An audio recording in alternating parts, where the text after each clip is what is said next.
Welcome to unit number 9, wedges.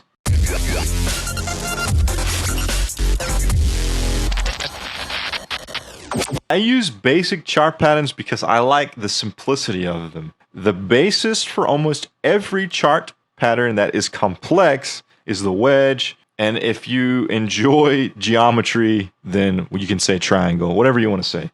All right, there are basically two types of wedges. There is the rising wedge or the bear wedge, and the falling wedge, the bull wedge. You guys can search the internet. You can see plenty of information on this stuff. It is all well documented and known. Plenty of people before me have figured this out. But I'll just briefly describe the definition of a rising wedge is a bearish pattern that begins wide at the bottom and contracts as price moves higher and the trading range narrows. If a rising wedge occurs after a downtrend, it emerges as a continuation pattern. It emerges as a reversal pattern if it happens in sloping up at the end of a uptrend. So it's pretty simple. An example would be price is moving higher, but it's a bearish pattern.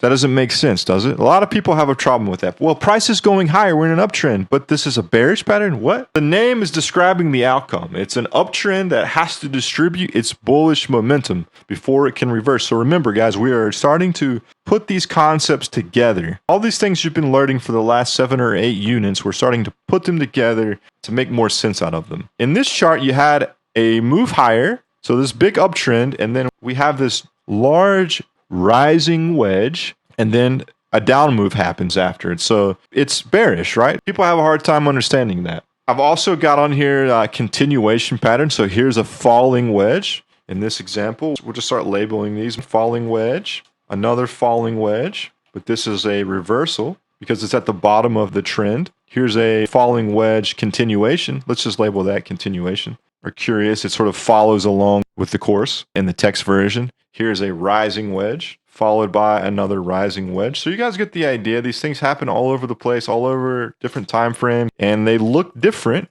but they look similar. So this is the most common pattern that I like because it forms the basis for your head and shoulders, your double tops, a lot of those things, the more complex patterns. That's really all that I want you to take away from this. You can also review the text to help you understand in more detail. I don't think there's a lot that needs to be said about this. It's just training your brain to see them. You can study the reversals, the continuation, which we get much more in depth in the later sections of this course. Keep that in mind. Those are the basics of a wedge, the different types of wedges that you have, how they occur, and what they're used to demonstrate.